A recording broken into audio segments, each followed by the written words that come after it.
Bomber returns to save the day from a mysterious robot virus in Capcom's Mega Man 10, the latest installment in the long-running series.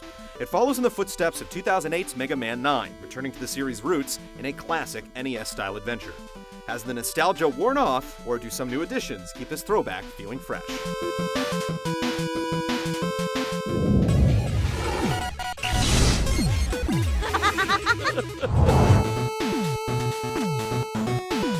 It's business as usual for Mega Man, who's out to dispatch 8 robot masters en route to uncovering the cure to Robo-Enza, a virus that's causing robots everywhere to go haywire.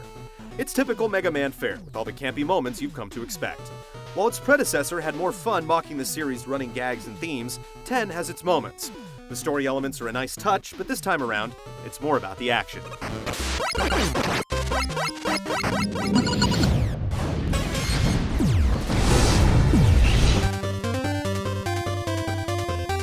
Mega Man 10 features many of the modes found in its predecessor, though it tags on a new challenge mode with various tests of skill that really extend the replay value.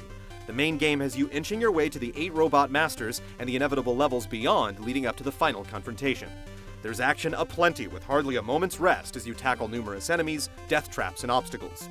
Though you'll have to deal with a fair number of segments that require mere trial and error, there are checkpoints to alleviate some of the tedium. One cool touch with the boss battles is that even after you discover a given one's weakness, you'll often still have a challenge ahead of you. The inclusion of an easy mode allows those prone to frustration to become accustomed to the game's mechanics and levels. Think of it as Mega Man on training wheels. The normal setting kicks things up a notch as obstacles, enemies, and even the boss attacks are more aggressive.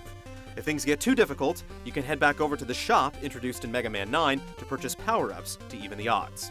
Several hours of challenging action await you no matter which difficulty setting you take on, and there's tons of replay value with the online leaderboards and the new challenge mode.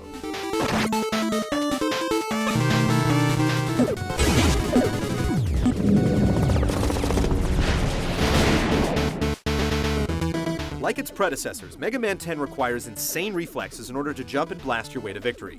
The controls are as responsive as ever. It feels like classic Mega Man.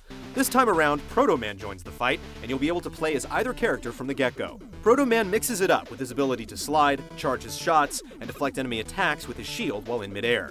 But as a trade-off, he takes more damage per hit. It's a welcome addition to have him available immediately, rather than as DLC as before. Another improvement is the ability to quickly toggle between your secondary weapons via the shoulder buttons, something sorely missing in Mega Man 9. As for the secondary weapons themselves, they're more unique than before, and most have multiple functions, many of which lend themselves to clever, fun uses.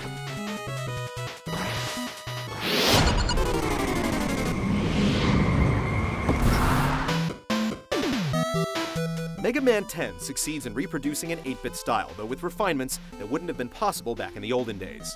The level and enemy designs evoke classic Mega Man, and overall, the visuals surpass the more simplistic look of its predecessor. As for the music, it's a more diverse mix with great tunes, but it doesn't quite approach the series' best.